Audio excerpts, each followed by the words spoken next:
definition in the dictionary is any nutritious being the most important word here, substance that people or animals eat or drink or that plants absorb in order to maintain life and growth. So the key words there are nutritious, life and growth. And this is what we're going to talk about today, is how by changing just little things in your life, we're not talking about changing massive things, we're talking about changing little things, can have a massive impact on your health. We all indulge in the things that we like. We talked about, you said pleasure. Okay, so there's certain foods that give us pleasure. And usually, they're sugary foods. Yeah? Effectively, the more sugar you have in your diet, the more potential risk you have of developing cancers. Great companies out there doing some great work in terms of providing better foods for all of us. But what we need to do is find those grateful companies and support them. Sugars. Has anyone heard of stevia? It's a plant-based sugar. It's 300 times sweeter than actual sugar. It's very good for you because one, it's got no calories in it at all. It's just plant. It's a leaf of a plant, and because it's high concentrated sugar, it's natural sugar. Your body knows how to deal with it.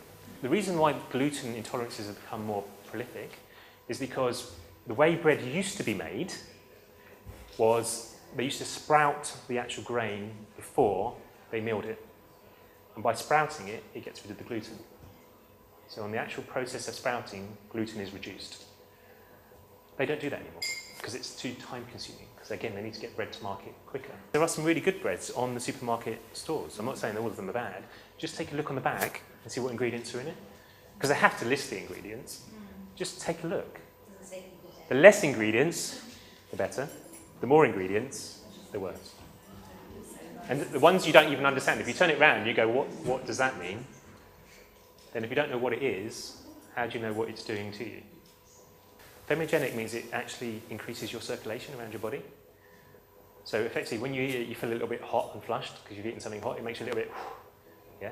That's because it's increasing the circulation in your body. It's heating you up. It's actually starting your circulation process. You put it in hot water in the morning and just have a cayenne pepper, hot water, a bit of lemon, mix it together and just have it as a drink. Because you're lovely, yeah. It's an acquired taste. Get a bit hot. You might sweat a little bit. The reason why we don't want to believe it, because it sounds too simple. How can that really work? The best thing you can do every morning is have a cold glass of lemon juice. Every morning. Because it will, first of all, get rid of all the toxins in your body from the day before, and it will flush them out your system. So the first time you go to the toilet, your toxins will come out of your system. Cold because it helps the circulation. Cold, yeah. So the colder the water, better. Food print, like our fingerprint, it's unique to all of us. So every single one of you in this room will have a unique food tolerance and intolerance. There will be certain foods that you cannot eat, and there will be certain foods you can eat. And they will be different for each one of us. And that's the reason is, because we all have food intolerances. It's just a natural part of the way we are. There's certain things that our body will not take. It tells you how to make tinctures. They're really simple to do. The stabilising thing is vodka. So don't take too much because effectively alcohol is the one that preserves it. There is an alternative, and you can apple cider vinegar. Apple cider vinegar is the alternative. So obviously you don't have that, but that doesn't last as long as alcohol. So I think it's about 6 months, 7 months shelf life, whereas if you've done the alcohol, it can be up to 2 years shelf life. So, but if you're doing it daily, you'd only want 6 months because you're trying to put as much of this into your body as you can. You know, I'm not saying go and drink it all because, again, overdoing this, it's just a bad. You know, what we're saying is about a balance of everything, and this is making sure that you get this. But you can do this, you know, 2 or 3 times a day. You could take a teaspoon of it and add it to your daily routine to help improve your overall health. You can buy turmeric root, and you just cut up the root, and like having ginger, same sort of process. You could add it like you would add it, chop it up, chuck it in with your food, have it that way. What does it taste like? It's a little bittery taste, I guess. Yeah, it is a little bit woody taste, yeah. But if you mix it with things, it doesn't taste like anything. You take it on its own, it's like most of these things, in their native form, some of them can be really powerful, and that's why we're saying they're really good for you, because they are powerful. And in their natural state, you're getting the best you can from them. You start putting them into other things, it all weakens down their effectiveness. Antioxidants are vitally important in our diet. And it's really important to think about what foods give you the highest antioxidants. Examples are purple, red, and blue grapes, seeded grapes. Okay, how many of us have seen a seeded grape recently? Cool. Seeded. Eat the seeds. The seeds are the most vital part of a grape. They've got high amounts of B12 and B16, which help to fight off disease and cancers. So turmeric is also an anti-inflammatory. So how many people have ibuprofen when they've got a, feeling something going on, or they had it? Yeah. So we all take ibuprofen or some other form of chemical. Anti-inflammatory. It stops this naturally. So a lot of these things you can make up yourself at home, and they won't cost you to do it. Go to your doctor. When you go to your doctor next, ask him if he's got a herbal alternative. Just ask and see what he says. Hippocrates said, let food be thy medicine and medicine be thy food. So he promoted food as a source of medicine, right back to Hippocrates. Yet they signed the Hippocratic Oath, and it's all chemical based. If you can walk away from one thing from this presentation, walk away that herbs are vitally important every single day to take some herbs in your life. Why is vitamin K so important? It comes from the German word coagulation.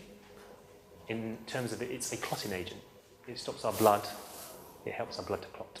So when we have an injury or we cut ourselves, vitamin K helps that clotting process. So a lot of herbs are antiviral and antibacterial.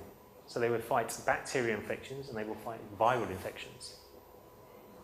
Because they've got natural antibacterial and antiviral enzymes in them. The best things you can use is aloe vera, natural plant-based. You can put that on your skin.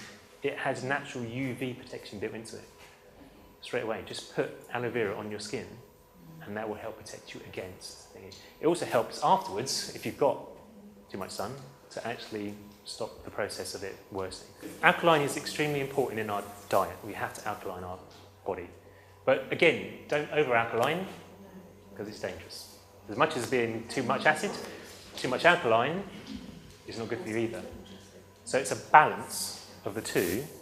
So it's important to have these in your diet, but don't go mad and go, right, I'll just eat those. So as you can see over this chart over here, these are the high-end scale of acid. So unfortunately, wine is on the high scale of acid. But the actual process of creating wine makes it very acidic because they put in sulfates into your wine. And I'm not here today to tell you you can and can't do any of this, because you can. I'm just here to say, if you do, just realise that's having an effect on your health. That's it. The thing I want to get from this is that it's trying to help you just help yourself. Symptoms of being too acidic, lack of energy, tendency to get infections, headaches frequently, inflamed gums, mouth ulcers. There's some of the things that say you've got an over-acidic body. Many don't have this herbal part of it, and that herbal part is the most important part as well, because we just talked about how important these properties are in here. And then on top, spices. So how many people put spices into their things? So nutmeg, cinnamon, ginger, cardamom, vanilla. They're all spices, and they all have their own natural properties that help you to become healthier. And what these juice jolts are going to be, like you have an espresso? Anyone drink espresso? Anyone like coffee? Okay. So it's a real hit of espresso. It's like, ooh. Okay. So juice jolts probably won't be that horrible. They'll be lovely. Of course, you're going to try some.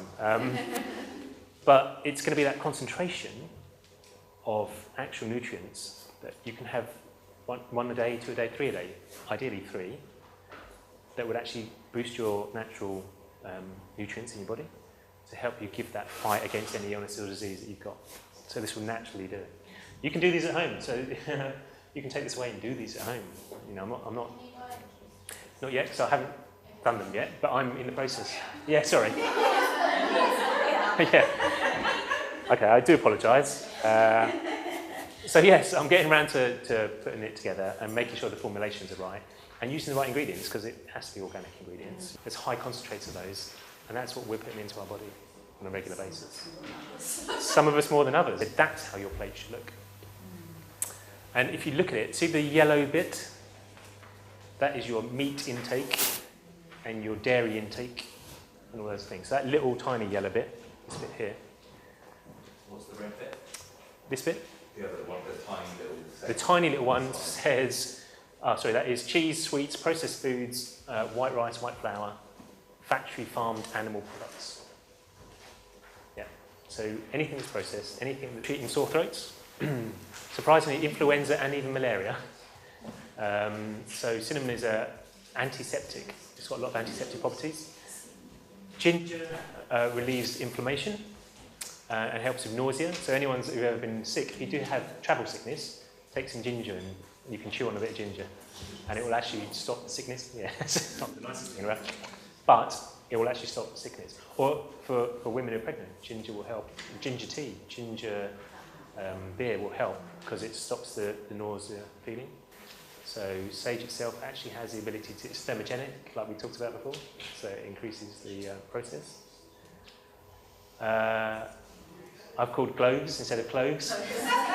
Elderberries, as we mentioned, so antiviral, which reduces viral symptoms, and lots of antioxidants and flavonoids, which helps in the recovery process. Lemon balm grows wild, and that helps obviously with viruses as well. So can you eat that raw? Yeah, this is a simple flu shot you can take any time. You can make it up yourself. It's made from these types of things. So it's 6 kale leaves, half a lemon, 3 apples, half a bunch of parsley, 1 cucumber and 4 celery sticks. You blend that all up, that will make a natural flu shot. That will help fight off a cold or flu. You're responsible for your own health, naturally. You can make a difference. You can start to change your health today. The great thing about the body is it will actually change. It doesn't matter how old you are. You can't say, I'm too old, it's never going to work, it's too late, I won't bother. It's never too late.